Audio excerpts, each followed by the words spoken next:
Hello friends, welcome to Reader's Point. Today we will start the first chapter of class 11 of economics. आज दोस्तों हम economics का पहला chapter start करेंगे जिसमें कि माइक्रो इकोनॉमिक्स के कुछ पोर्शन को कवर किया गया है और साथ ही साथ हम ये देखेंगे कि इकोनॉमी है क्या, इकोनॉमी के क्या वाइटल प्रोसेस हैं, इकोनॉमिक्स में क्या स्कार्सिटी क्या होती है और उसके बाद रीजंस फॉर इकोनॉमिक प्रॉब्लम।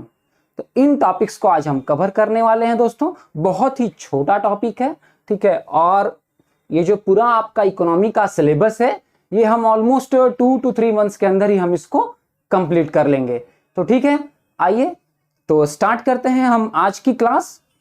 सबसे पहले हम समझेंगे इकोनॉमी क्या है। जब भी आपसे कोई टर्म यूज करता है economy, so what do you mean by this term economy? देखिए दोस्तों, इकोनॉमी जो है जब भी आपसे कहा जाता है यूएस इकोनॉमी, जैसे आपसे किसी ने कहा यूएस इकोनॉमी ऐसी कर रही है, चाइनीज इकोनॉमी ऐसी कर रही है, इंडियन इकोनॉमी ऐसे कर रही है, ब्रिटिश इकोनॉमी, स्वीडिश इकोनॉमी, किसी भी देश की इकोनॉमी के बारे में जब बात की जाती है तो हम उससे क्या समझते हैं? देखिए, एक बहुत ही सिंपल तरीका इकोनॉमी को समझने का कि अगर किसी भी देश में कोई भी प्रोडक्शन या कंजम्पशन से रिलेटेड एक्टिविटी हो रही है तो वो उस देश की इकोनॉमी को दिखाती है। फॉर एग्जाम्पल समझते हैं, देखें, कोई भी देश की इकोनॉमी अच्छी कब होती है? जब उस देश का प्रोडक्शन बहुत अच्छा होता है। जैसे आज हम सब लोग जानते हैं कि अगर हम बात करें आपसे कि आज के डेट में नंबर 1 इकोनॉमी कौन सी है, हम क्या तुरंत कहते हैं यूएस इकोनॉमी, यानी अमेरिका की जो इकोनॉमी है वो नंबर 1 पे है। रीजन ये है कि उसका प्रोडक्शन सबसे अच्छा है।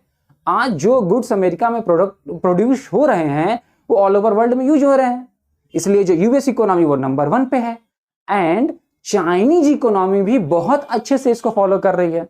आज हम देख रहे हैं बहुत सारे जो प्रोडक्ट्स हैं वो सब मेड इन चाइना है, तो उनकी जो प्रोडक्शन है वो काफी अच्छी है, इसीलिए they are following the US economy, वो उसी तरफ में आगे बढ़ रहे हैं वो भी। तो जो भी अगर किसी भी देश के आपसे कहा जाए कि इकोनॉमी के बारे में जानना हो, तो जब किसी देश का प्रोडक्शन बहुत अच्छा होगा तो उसकी जो इकोनॉमी है वो ऑटोमेटिकली बहुत अच्छी हो जाएगी। ठीक है, अब थोड़ा सा हम इसको डिफाइन करते हैं इकोनॉमी को कि व्हाट इज इकोनॉमी। ठीक है, मैंने आपको बताया production consumption is equal to economy. ठीक है, साथ में थोड़ा अगर इन्वेस्टमेंट भी कहीं कहीं ऐड कर दें तो कंबाइनली ये क्या होता है, इकोनॉमी को रिप्रेजेंट करता है। That is okay. बट एक इकोनॉमी एक और तरीका है इसको बेहतर तरीके से समझने का। आइए इसको एक और बार प्रयास करते हैं। और इकोनॉमी जो है दोस्तों ये बहुत ही इजी सब्जेक्ट है। आप थोड़ा सा अगर अटेंटिव होकर ध्यान देंगे तो ये जो पूरा आपका जो सिलेबस है ये बहुत ही आसानी से कवर भी हो जाएगा और बहुत ही ये इजी सब्जेक्ट भी है। ठीक है, आइए समझते हैं कि इकोनॉमी को हम कैसे अब डिफाइन करें। How to define economy? So economy is a system which provides people means to work and earn their living. यानी एक ऐसा सिस्टम जो लोगों को काम करने का जगह प्रोवाइड करती है और साथ ही साथ उनको उनकी जीविकोपार्जन यानी लाइवलीहुड को अर्न करने के लिए भी एक रास्ता देती है। ऐसे सिस्टम को इकोनॉमी क्या हुआ, एक सिस्टम और प्रोसेस। कैसा process? which provides people means to work and earn their living या livelihood। क्लियर है? यानी इकोनॉमिक के अगर हम डिफिनीशन पे जाएं, so 2 keywords are there in the definition. आप उस पे फोकस करें, ये बहुत ही क्लियर हो जाएगा आपको। वेरी इजी तरीका है इकोनॉमी को समझने का। क्या करता है? मीन्स टू वर्क, ये 1 कीवर्ड है। एंड सेकेंड क्या है? अर्न देयर लिविंग, ये सेकेंड कीवर्ड है। 2 कीवर्ड से इकोनॉमी की डिफिनीशन को हम आसानी से मेमोराइज कर सकते हैं, आसानी से याद रख सकते हैं। कभी भी एग्जाम्स में या कभी भी इस तरह के कुछ भी अगर क्वेश्चंस भी आते हैं तो हम इसको आसानी से, या कभी केस स्टडीज भी आती है इकोनॉमी पे, ठीक है, इस रिलेटेड टॉपिक्स पे, तो वो भी हमको हल करने में बहुत ही आसानी होगी। फाइन। सो हमने क्या देखा इकोनॉमी के डिफिनीशन में कि मीन्स टू वर्क प्रोवाइड करता है and earn their living. So that is economy. More और लेस इकोनॉमी का डिफिनीशन हमें क्लियर हुआ। अब क्या होता है इकोनॉमी के कि तीन वाइटल प्रोसेस हैं इकोनॉमी में। कितने? तीन वाइटल प्रोसेस हैं। क्या क्या? प्रोडक्शन, कंजम्पशन और इन्वेस्टमेंट। इन्वेस्टमेंट को हम लोग कैपिटल फॉर्मेशन भी कहते हैं। इन्वेस्टमेंट को कैपिटल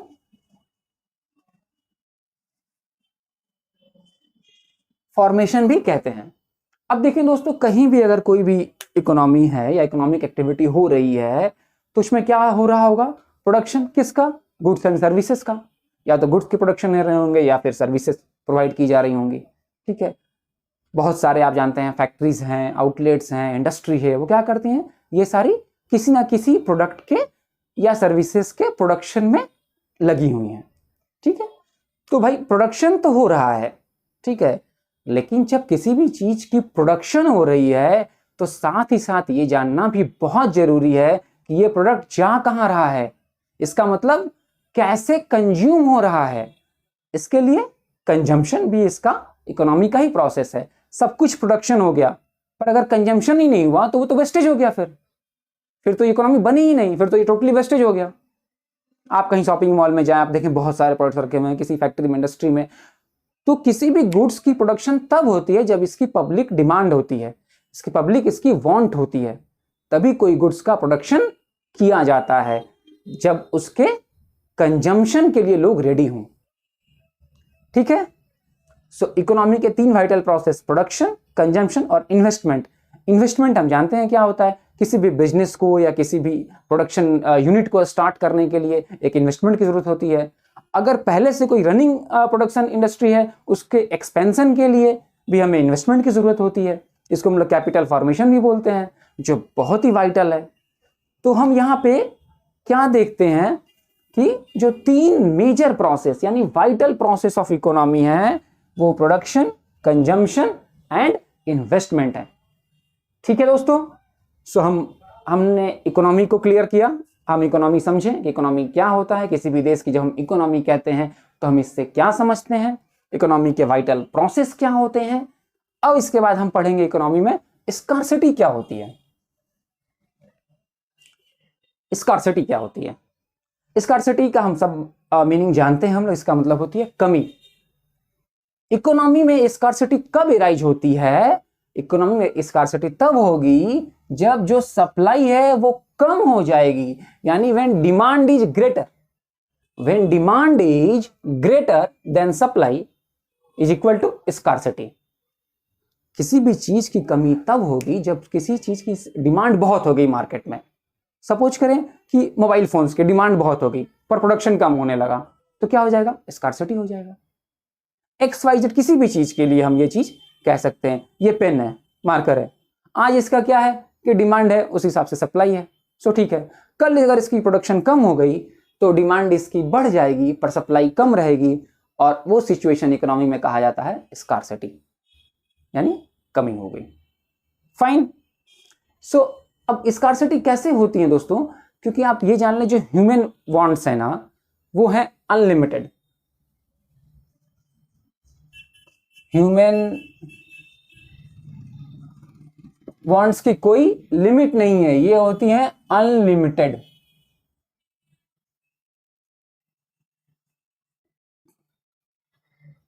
वांट्स तो अनलिमिटेड हो गए, तो क्या प्रोडक्शन भी अनलिमिटेड हो सकता है? बिल्कुल भी नहीं, नॉट पॉसिबल। रीजन क्या है कि जो रिसोर्स होते हैं हमारे पास वो क्या होते हैं? लिमिटेड। तो हम क्या देख रहे हैं, अगर वांट हो गई अनलिमिटेड और रिसोर्स लिमिटेड हैं तो ये सिचुएशन क्या हो गई? स्कार्सिटी। ह्यूमन वांट्स कैसे अनलिमिटेड होते हैं? आइए इसको एक एग्जांपल से समझते हैं। राइट, सपोज करें मिस्टर ABC, किसी पर्सन का नेम है ABC। ठीक है, ABC पर्सन का नेम हो भी सकता है, क्योंकि अगर अमित बरन चक्रवर्ती, सो ABC एक नेम भी हो सकता है, पर यहां पे हम इसको एज ए एग्जांपल लेके देखेंगे। ठीक है, कि ABC एक पर्सन है, उसका कल बर्थडे है। ठीक है, उसको बर्थडे सेलिब्रेशन के लिए घर से 3000 रुपीज मिले। एबीसी को कितने मिले? 3000 मिले। अब बंदा एबीसी सोचता है चलो भाई कल मेरा बर्थडे है, सेलिब्रेट करते हैं। अब इस 3000 में वो पार्टी कर सकता है, अपने लिए अच्छे ड्रेस खरीद सकता है, शूज खरीद सकता है, ट्राउजर खरीद सकता है, ठीक है, XYZ बहुत सारे काम है, या अच्छी अच्छी बुक्स खरीद सकता है, ठीक है। पर क्या वो इन 3000 में ये सारे काम कर सकता है? नो, नॉट पॉसिबल, बिल्कुल भी नहीं कर सकता वो सारे काम। तो उसे क्या करना होगा? अपनी किसी इच्छाओं का त्याग करना होगा, यानी कि रिसोर्स उसके पास लिमिटेड और वांट्स जो है वो अनलिमिटेड, तो उसे अपनी इनमें से कुछ इच्छाओं की त्याग करनी होती है। ऐसे भी कहते हैं ना, कुछ पाने के लिए कुछ खोना पड़ता है। सो उसे क्या करना होगा? अब इसमें से कुछ कोई एक या दो इसमें चूज करना होगा जो वो 3000 में कर पाए, ठीक है। अब सवाल ये होता है कि रिसोर्स लिमिटेड क्यों है? क्योंकि अगर मान लें कि 3000 की जगह उसके पास 30 लाख हो, बंदे के पास 30 लाख हो 3000 की जगह, तो क्या उसके सारे नीड्स पूरे हो जाएंगे? बिल्कुल भी नहीं। ये ह्यूमन नेचर है। जितनी ज्यादा आपके पास रिसोर्स होंगे, हमेशा आपकी जो वांट्स हैं या डिजायर हैं वो उससे ज्यादा होंगी। फिर आपको रहेगा एक लग्जरी कार चाहिए, फिर ऐसे आपके डिजायर जो हैं वो और बढ़ते जाएंगे, फिर कुछ ना कुछ की कमी हमेशा लगी रहेगी। That is the human nature. So कभी भी आप उसको फुलफिल नहीं कर सकते। जितनी मनी उससे ज्यादा हमेशा आपकी रिक्वायरमेंट्स। तो ये सिचुएशन इकोनॉमी में हमेशा स्कार्सिटी को जन्म देती है। Right, clear. अब आते हैं दोस्तों इकोनॉमिक प्रॉब्लम पे। What is economic problem? भाई इकोनॉमिक प्रॉब्लम क्या क्या होती हैं इकोनॉमी में, ठीक है, कैसे जो होते हैं वो प्रॉब्लम आते हैं अर्थव्यवस्था में। सो देखें ये क्या चीज कहता है, ये कहता है it is a problem of choice involving satisfaction of unlimited human wants out of limited resources having alternative uses. यानी दोस्तों ये जो प्रॉब्लम है, ये कैसा प्रॉब्लम है? ये चॉइस का प्रॉब्लम है, ठीक है, जो कि हमारे संतुष्ट नहीं होने से, सेटिस्फेक्शन को जो हमारे नहीं होने से जो एराइज होता है, ठीक है। और इसका रीजन क्या है? अगेन वो सेम रीजन आता है यहां भी दोस्तों कि अनलिमिटेड ह्यूमन वांट्स। आपकी जो वांट्स हैं उसकी कोई लिमिट ही नहीं है, और आपके जो रिसोर्स हैं वो हमेशा ही लिमिटेड होंगे। Resource can never be unlimited and wants can never be limited. एकदम ये चीज याद रखना। And this is the situation which creates economic problem, ठीक है। सो हम क्या देखते हैं, प्रॉब्लम कैसे एराइज हो रहा है? एराइज हो रहा है अनलिमिटेड ह्यूमन वांट्स के कारण और लिमिटेड रिसोर्स के कारण, ठीक है। यानी ये अल्टीमेटली क्या है? प्रॉब्लम ऑफ चॉइस है, जो हमारे अनसेटिस्फेक्शन के चलते एराइज होता है। क्लियर।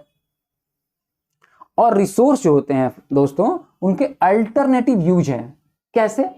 सपोज करें इलेक्ट्रिसिटी है, भाई इलेक्ट्रिसिटी सबको चाहिए होती है, फैन चलाने के लिए चाहिए होती है, इलेक्ट्रिसिटी फैक्ट्रीज में भी चाहिए होता है, इलेक्ट्रिसिटी एसी चलाने के लिए चाहिए होता है। आजकल इलेक्ट्रिसिटी से हम लोग मोटर व्हीकल्स भी चलाते हैं, ठीक है, बैटरी ऑपरेटेड जो गाड़ियां हैं।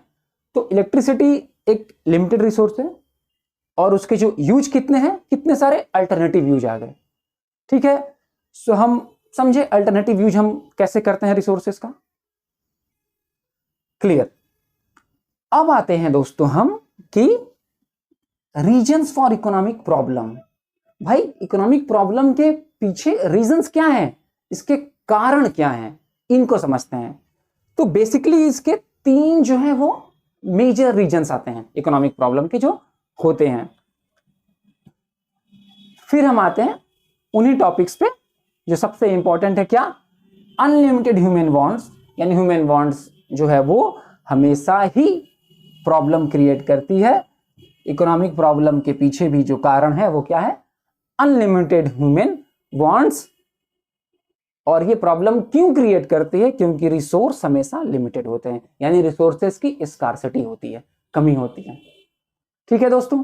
सपोज करें कोई फैक्ट्रीज है जो आयरन ओर्स को लेके काम करती है, ठीक है, तो भाई बहुत कुछ बनाना होता है, स्टील बनाना होता है, बहुत सारे एमलगमेटेड प्रोडक्ट्स बनाने होते हैं, ठीक है। लेकिन आयरन जो है वो चूंकि आपको नेचर से मिलती है, तो ये क्या है, लिमिटेड है। लेकिन इसके बहुत सारे क्या है, अल्टरनेटिव यूज हमने निकाल लिए हैं।